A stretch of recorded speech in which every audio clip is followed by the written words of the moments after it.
अगर हिंदुस्तान की लोकसभा में अगर आपके 10 से 15 एमपी होते, सोचो, तस्वुर की दुनिया में आपको लेकर जा रहा हूं, अगर 10 से 15 मुस्लिम एमपी होते तो हिंदुस्तान की पार्लियामेंट में असदुद्दीन ओवैसी अकेला महसूस नहीं करता अपने आप को। मैं अकेला महसूस नहीं करता, यकीनन अकेला महसूस किया मैं। सुनो भाई, सुनो, नारेबाद में सुनो, क्यों अकेला महसूस किया मैं?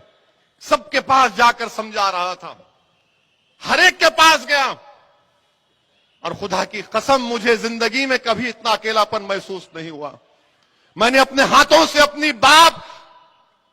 के जिस्म को खबर में उतारा, उस वक्त भी अकेलापन महसूस नहीं हुआ जब मैं अपनी आंखों के सामने देख रहा था कि मेरी शरीयत में मुदाखलत की जा रही। मैं बेबस था, अकेला देख रहा था, ऐसा दिख रहा था कि दोबारा 6 दिसंबर मेरे आंखों के सामने नजर आ रही थी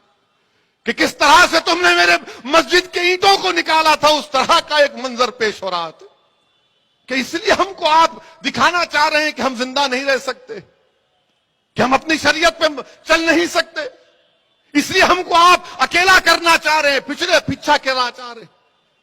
हिंदुस्तान की लोकसभा में जो लोग तमाम सेकुलर पार्टियां, ठीक है, मैं भड़काऊ भाषण देता हूं,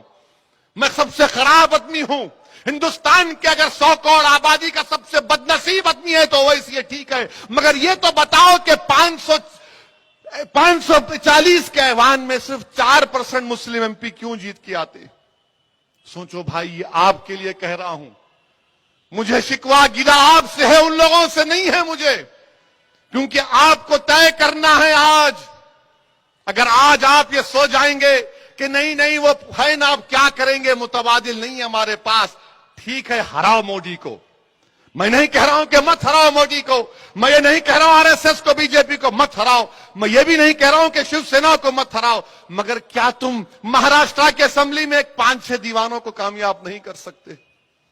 जो सिर्फ तुम्हारे नाम पर पागलों की तरह तुम बोलेगा, अरे उठ वारिस तो उठ जाएगा, बैठ वारिस तो बैठेगा, भाग इम्तियाज तो भागेगा तुम्हारे नाम पे। बताओ मेरे भाई, कौन है तुम्हारा फिर जिन पर आपने भरोसा किया? वो क्या किए, क्या किए? लोकसभा की उस बहस के रिकॉर्ड को उठाकर पढ़ लो आप, हर एक की बहस आपके सामने है, किसी का नाम लेना नहीं चाहता,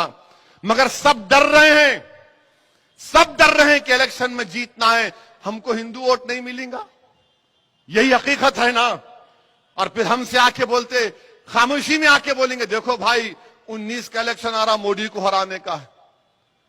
हम मोदी को नहीं डाले वोट, ना हम कभी डालेंगे इंशाअल्लाह ताला। आपने डाला मोदी को वोट,